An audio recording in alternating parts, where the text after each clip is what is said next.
¿Qué tal? ¿Cómo están? Bienvenidos a este Sin Vueltas en un fin de semana especial, ¿no? Todos hemos vivido este domingo de Pascuas. Para aquellos que son creyentes, una cuestión que no es meramente turística, sino que pasa por otro lado, ¿no? Por el lado espiritual, por lo que implica, digamos, dentro de la fe cristiana. Y en lo que a aquellos que le atienden más el tema turístico, un fin de semana espectacular para todo el país, pero Salta en particular es un gran polo de atracción para los visitantes, y este fin de semana sin duda va a tener niveles récord de visita. Así que dentro de este marco empezamos este Sin Vuelta con algunas problemáticas que hemos detectado interesantes. Por ejemplo, hablar con Itatí Carrique, va a ser una de nuestras entrevistadas. Es la flamante secretaria de Mujeres, Género y Diversidad, un nuevo organismo creado dentro de la estructura del gobierno provincial, pero para abordar una problemática que es grave en nuestra provincia. Vamos a estar hablando de política con Martín Grande, vamos a estar hablando sobre el estacionamiento medido, esta cuestión bien de acá, de la ciudad capital, que pasará de 30 a 50 pesos, y que generó algunos reclamos de quienes trabajan de esto, de los permisionarios, porque no querían pagar un aumento en el talonario que deben hacerlo en la municipalidad, ¿no? Y para finalizar, otra temática vigente que tiene que ver ahora que empiecen a bajar las temperaturas, la gente comienza a calefaccionarse de otra manera y ya se vienen registrando algunos casos de incendios en viviendas. Una cuestión que hemos tenido algunos años con varios, ¿no? De estos incendios, de estos incidentes que se producen a partir de algún descuido, de no haber tomado alguna medida de precaución previa, ¿no? Así que esa es la propuesta del Sin Vueltas de esta semana, como decimos, Sin Vueltas en esta Semana Santa. Seguimos en Sin Vueltas y en esta oportunidad vamos a hablar con Martín Grande, periodista reconocido y también dirigente político, hasta hace muy poquito diputado nacional. ¿Cómo fue esa vuelta a los medios? No pasó tanto tiempo igual, pero ¿cómo fue ese saborcito de volver? Bueno, eso no pasó tanto tiempo, pasaron casi 75 días. Al principio lo disfruté y al día número 40 ya lo deseaba, así que para mí fue una gran noticia volver a los medios. Me encantó volver y hacer lo que más me gusta, sin duda. Bueno, y nos metemos ahora en la parte política, Dale. También mezclada con lo periodístico, obviamente, Sí. pero ya se habla de que se van a adelantar las elecciones, de que se podrían eliminar las PASO. ¿Cuál es la mirada de Martín Grande? Mirá, lamentablemente, cuando los gobiernos hacen lo que se les canta, es bien complejo llevar una democracia moderna adelante y previsible. Las PASO están por ley, las excepciones son malísimas. Cuando vos decís por una pandemia no vamos a ir a las PASO, fue una excusa. Lamentablemente, como la gente está indignada con el tema de la política, pues la política no soluciona los problemas, la gente se pone muy mal cuando no soluciona los problemas, vuelve a decir que no va a haber una elección que dice aplauso cerrado. Pero las elecciones son para elegir democráticamente a los candidatos que van a participar después de la contienda electoral. Y si vos no le das la posibilidad a la gente de elegir sus propios candidatos, ¿quién los elige? Y el dedo del amo. Y eso es horrible, o sea, es lo más antidemocrático que hay. Vamos al PRO, uno de los partidos fuertes que integró este frente, donde también hay algunos dirigentes. Voy a hacerlo con nombre propio. Alberto Castillo, que integró en su momento el PRO, dijo que usted tiene miedo de competir, de ir internas en esta lucha. El capitán Beto. No, Beto. ¿Cómo te voy a tener miedo, Beto? Para nada, al contrario. Yo creo que el que tiene que tener mucho cuidado es él, que está administrando dineros del Estado en una empresa que tiene muy poco control. Así que el que tendría que tener miedo de lo que está haciendo es Castillo, y no yo. Una elección interna es para nada miedo a nada, o sea, para nada. Al contrario, los que vamos caminando a paso firme y por un camino de honestidad y principios, somos nosotros. ¿A usted le gustaría presidir el PRO? Por supuesto, ¿cómo no me va a gustar? Me encantaría. No es una cosa que lo pueda decidir yo, se va a decidir en una votación y veremos después quiénes son los candidatos. Pero estamos bregando para una lista unidad del sector que no pertenece a Gustavo Sáenz. Beto Castillo es un hombre de Gustavo Sáenz, no es del PRO, es de Gustavo. Y Gustavo Sáenz apoyó medidas nacionales en contra de nuestros dirigentes terroríficas. la mayoría de los gobernadores del país votaron en contra, apoyaron a Alberto Fernández para que haya una redistribución más repartija, federal. Pero hay una ley que cumplir. Porque aquí no se olviden que en la época de Menem y Alfonsín se hizo una reforma constitucional profunda de común acuerdo con todas las fuerzas políticas. Y lo primero que decía ahí marcaba un plazo límite, ¿para qué?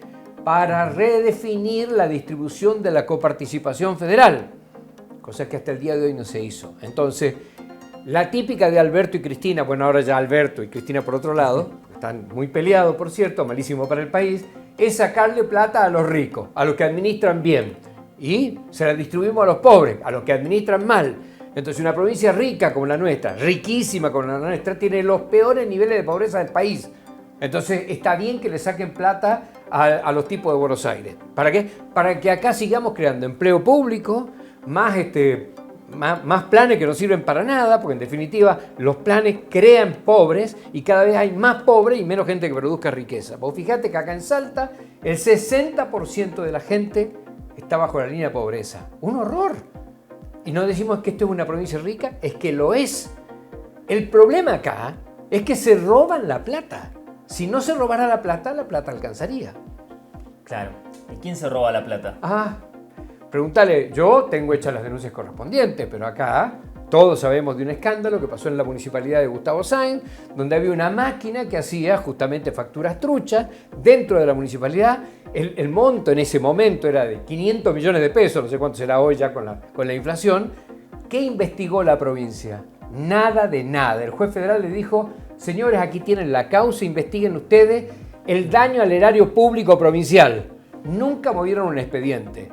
No importa quién se la roba, lo que importa es que nadie investiga. Y ahí estuvo este hombre de la moral güemesiana, Abel Cornejo, en su momento titular de los fiscales, que lo que hizo fue patear la causa a la Justicia Federal para que la Justicia Federal decida qué se iba a hacer. La Justicia Federal ya le había dicho, investiguen ustedes la parte provincial. No investigaron nada, así que acá todo se tapa. Lo traigo de nuevo a las elecciones, nombró a Gustavo Sáenz. Sí. ¿Le gustaría ser candidato a gobernador, competir con Gustavo, o se dice que no hay una oposición que hoy le compita el cargo? Miren, nosotros de Juntos por el Cambio vamos a tener el mejor contendiente posible para competir con Gustavo Sáenz. Lo que sí quiero dejar bien en claro, no hay acuerdos posibles con Gustavo Sáenz y su equipo. Nosotros somos un equipo distinto, somos la oposición y de la oposición le vamos a hacer frente a Gustavo Sáenz, como corresponde, democráticamente. La política es poder y el poder se le otorga a quien mejor lo va a ejercer y más posibilidades tiene de hacerlo bien. O sea, no es una cuestión de cariño. Uno no habla en política con gente que le cae bien, habla con todos. Y tratar de armar una base de poder para poder gobernar significa eso, acuerdos no negociados, acuerdos previos para cuando uno llegue al gobierno lograr gobernar como pretendía gobernar. No se llega al poder a costa de cualquier cosa, se llega al poder con un plan y con una base política. Eso es lo que pretendemos nosotros. Cierro, y con esto le agradezco. El que tenga el bastón y la banda, ¿es el que tiene el poder? Así debería ser. Lamentablemente, el último frente gobernante, que es el frente de todos, engañó a todos los argentinos. No había una base de poder, había ahí una conveniencia de que todos juntos triunfaremos, pero el problema fue la segunda etapa. Después, ¿qué haremos? Y ahora estamos en un problema sumamente grave que espero que este país, con madurez democrática, lo pase. Muchas gracias, Martín. A ustedes, como siempre. Seguimos en Sin Vueltas. Damos vuelta a la página y continuamos en Sin Vueltas para hablar de otro de los temas que nos dejó la semana que dejamos atrás. Y tiene que ver con el estacionamiento medido, porque como sabemos ya desde hace un par de semanas el sector hizo un fuerte reclamo para que pueda actualizarse esta tarifa que desde hace más de 2 años no sufría variaciones. A partir de que el Consejo Deliberante aprobara esta propuesta, que tuvo sus discusiones previas con los distintos sectores intervinientes. Y decir que el sistema de permisionarios, a mi criterio, es un sistema perverso. ¿Por qué hablo de un sistema perverso? Porque lo venimos viviendo a lo largo del tiempo y vemos que esto no le da la oportunidad ni la posibilidad a las personas para que progresen, para que crezcan. Ya son 3 generaciones que se vienen instalando o quedando en el mismo cargo. Además de eso, es un sistema que está destinado a personas, en principio, con ciertos problemas de discapacidad. Ahora, ¿no les parece a ustedes que cuando nosotros tendríamos que preocuparnos por cuidar la salud de estas personas, estamos dejándolas en las peores condiciones, bajo el sol, bajo la lluvia, con calor, con frío, no tienen un lugar para sentarse, no tienen un baño al cual poder acceder?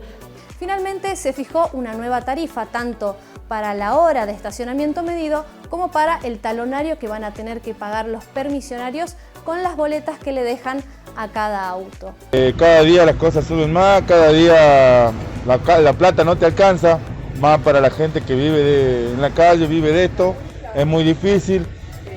Sabemos que hay 750 familias en el estacionamiento medido, las cuales nosotros tratamos de ayudar de alguna manera y bueno, también yo defender mi trabajo, al margen de que me toque hacer nota, dialogar con los concejales, también soy permisionario y tengo una familia atrás mío y la tengo que cuidar y mantener. Si bien este tema trajo diferentes discusiones respecto a los importes que se tenían que rever y actualizar, finalmente se aprobó una iniciativa que fue la que más peso tuvo en este debate.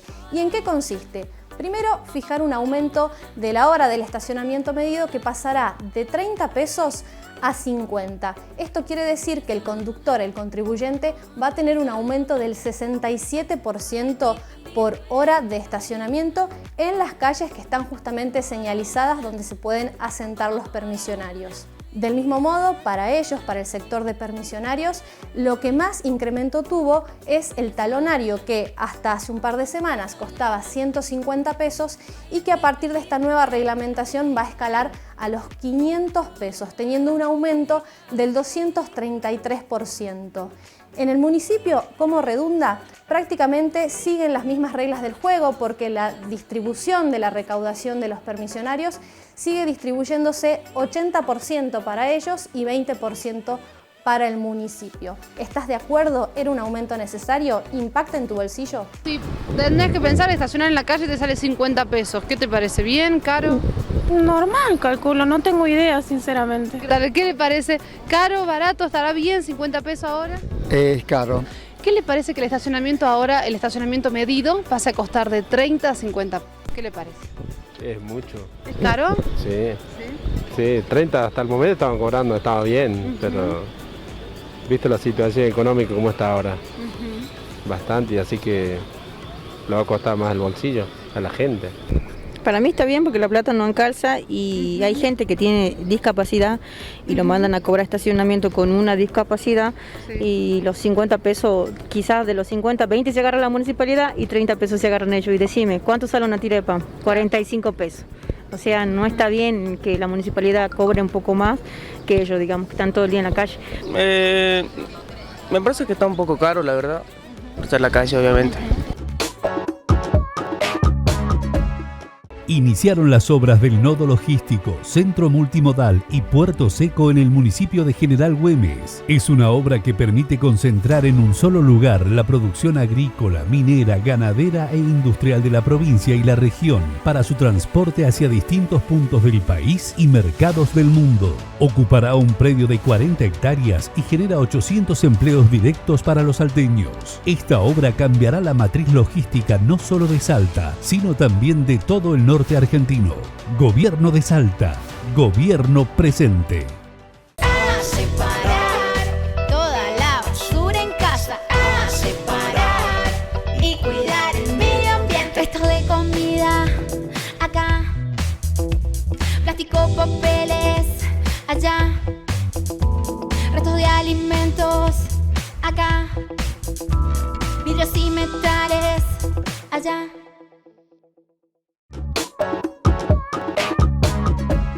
Bueno, luego de esta tanda en Sin Vueltas, estamos en compañía de Itatí Carrique. A ver si vamos bien por el cargo en la nueva Secretaría de Mujeres, Género y Diversidad. ¿Cómo Perfecto, está? muy bien, gracias, bien. Bueno, porque uno empieza a acostumbrarse a nuevos cargos, no existía, ¿no? Primera novedad, ¿no? Y en realidad quería empezar con que nos digas qué se siente estar del otro lado. Rarísimo. Esa es la primera, después vamos al cargo. Se siente raro y hay que agarrar gimnasia, ¿no? Porque uno por ahí como entrevistador... ¿Es más fácil preguntar o responder? Preguntar toda la vida.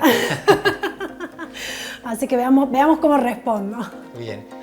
Bueno, entonces ahora sí, contanos un poco, ¿no? Mujeres, género y diversidad, todo un desafío en el gobierno actual, en el contexto actual, en nuestro país, ¿no? Esta necesidad de que, por lo menos desde la administración pública internamente, y que se generen políticas públicas tendientes a esta situación, ¿no?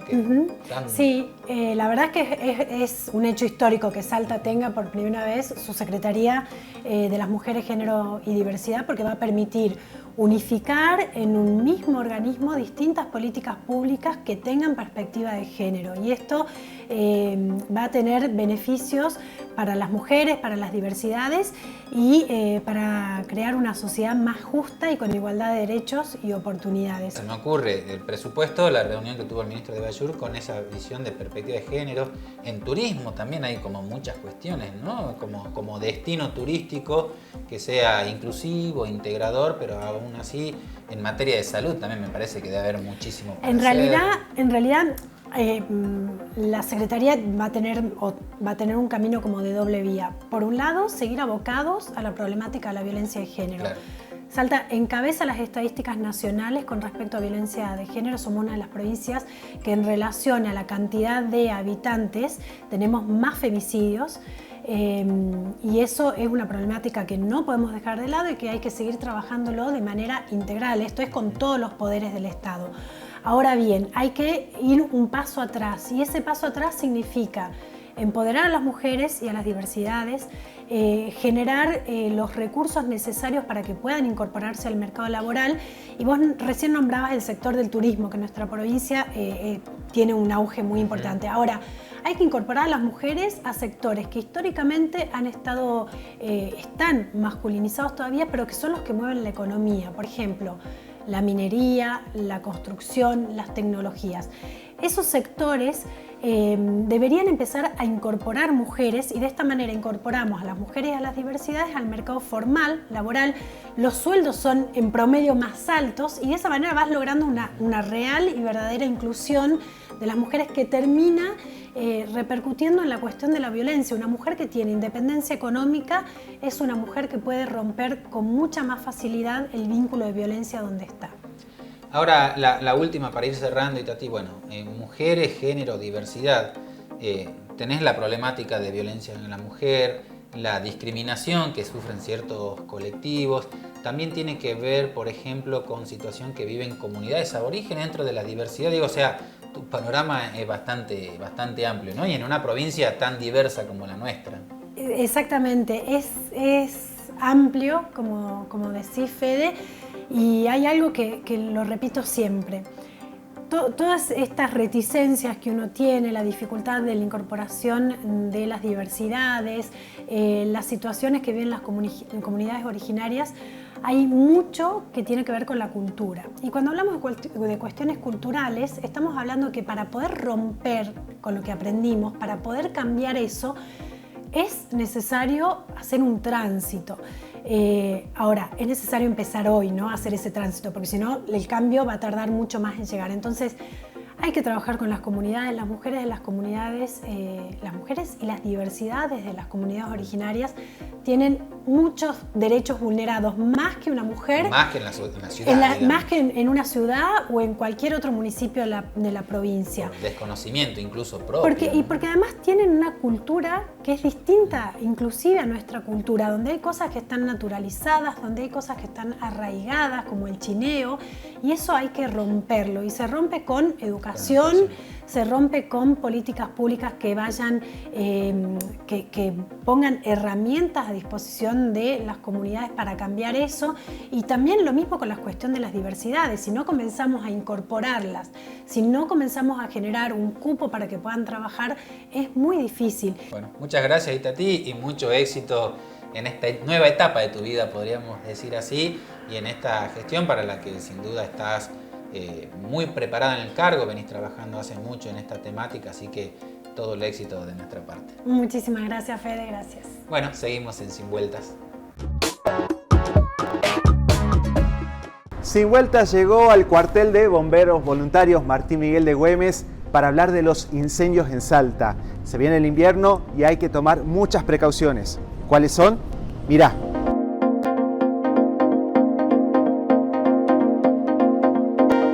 Walter, muchas gracias por recibirnos, por este tiempo que nos vas a dar para hablar de fuego, de incendios, sobre todo después de lo que tuvimos hace unos días con este incendio en una vivienda, familia intoxicada, escaparon por el techo, una situación alarmante.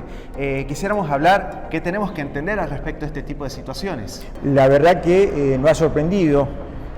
Son 3 incendios en un solo día, ¿sí? Realmente es mucho, es lamentable, y muchas veces suceden estos incendios por negligencia, por descuido y muchas veces por falta de dinero para tener instalaciones eléctricas, digamos, ajustadas a normas que sean seguras. Desafortunadamente, casi el 90% de los incendios que se originan es a consecuencia de instalaciones defectuosas, instalaciones que no son calculadas, es decir, instalaciones que no están ajustadas a normas y que muchas veces afecta a aquellos lugares o sectores de nuestra sociedad con más vulnerabilidad económica. Y el dato es, a ver, lo repito, 90% son por desperfectos en la instalación eléctrica, es decir, el clásico cortocircuito. Exactamente. El clásico cortocircuito que desafortunadamente en 10 minutos puede destruir absolutamente todo lo que se ha trabajado en una vida para tener una casa confortable o medianamente confortable, ¿no? Estamos hablando de aquellos lugares donde lamentablemente son vulnerables económicamente, pero aún así en lugares donde se tiene un buen pasar, un buen nivel económico, si no se toman medidas preventivas para evitar este tipo de siniestro, puede llegar a ocasionar muerte. Walter, para evitar estas fatalidades, ¿qué tenemos que entender sobre las cuestiones eléctricas? Bueno, fundamentalmente tenemos que tener en cuenta esta situación. Si yo tengo un hogar, ¿sí? Yo tengo un hogar con una instalación eléctrica cuyo cable de la instalación no está ajustado al consumo que vamos a tener en la vivienda, y yo calculo mal. Porque sé, la mayoría de las personas saben, que para realizar una instalación eléctrica necesito una llave termomagnética, ¿sí? O llave térmica como se conoce, pero hay diferentes llaves térmicas. Claro. Protección diferencial, ¿sí? Y con esto supuestamente ya está segura mi casa. Claro. Pero no es tan así. ¿Por qué? Porque las llaves térmicas tienen una protección y que está definida en base a ¿qué? Al diámetro de los cables. Claro. Es decir, si yo el cable de 1,5 milímetros pongo en una llave térmica de 25 amperes, esto no va a cortar nunca. ¿Cuál es la función de la llave térmica? Cortar la energía eléctrica cuando se produce el sobrecalentamiento de la instalación de los cables. Entonces, automáticamente se dispara y corta.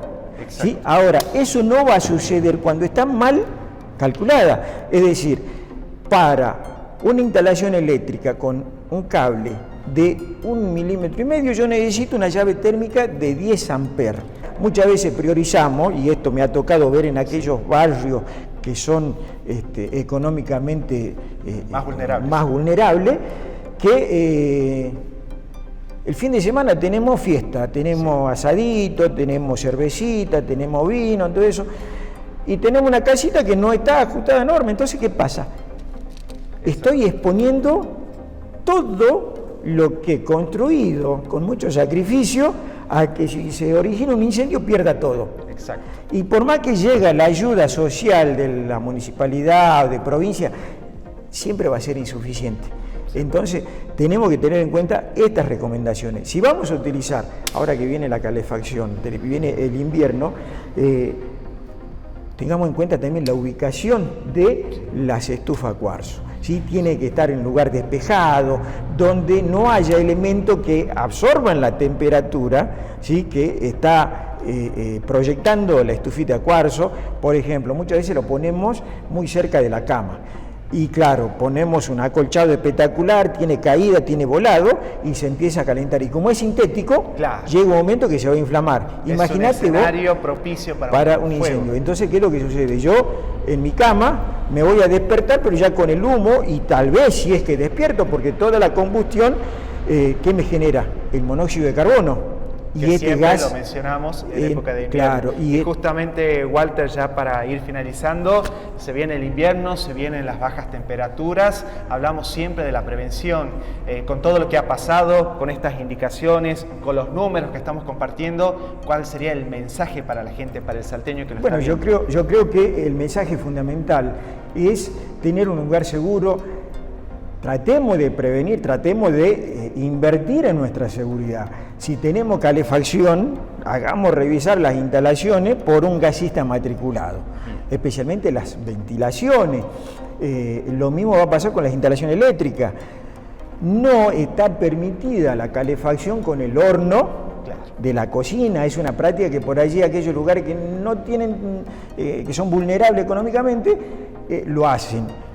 Y también está la otra, la del brasero. También. La del brasero, que lamentablemente puede llegar, siempre protagonista, y puede llegar a generar muertes por monóxido de carbono. Lo que tenemos que hacer es encender el brasero, y una vez que las brasas estén al rojo vivo, llevamos adentro, lo calefaccionamos el ambiente y lo sacamos al brasero. No lo dejamos en el dormitorio o el ambiente donde se quiera calefaccionar. Y también una cosa muy importante, la renovación del aire, ¿no? Es muy importante, la ventilación, es muy importante eso. Entonces dejamos una pequeña rendija en una ventanita para que el aire recircule, ¿sí? Eso, digamos, que son los consejos prácticos más importantes al momento de calefaccionarnos. Y recordemos siempre, todo elemento que genera temperatura, ¿sí?, puede ocasionar un incendio, así que a tener mucho cuidado con esto. Walter, clarísimo todo. Muchas gracias por su tiempo y esperamos volver. Sí, por supuesto, van a ser bienvenidos. Muchísimas gracias. Bueno, gracias por acompañarnos en Sin Vueltas, y ya tenemos fecha y horario de repetición. Si no lo pudiste ver los domingos a las 21:30 como lo hacemos habitualmente, el programa se repite también por la señal de Somos Salta los martes a las 20:30 horas, y si no, en nuestro portal www.informatesalta.com.ar, allí todo lo más sobresaliente de cada programa. Y recuerden, ¿no?, esta semana en nuestra emisora radial, en CNN Salta 94.7, tuvimos un cambio de grilla, un cambio en la programación habitual por la llegada de Marcelo Longobardi, el número 1 de la radiofonía argentina.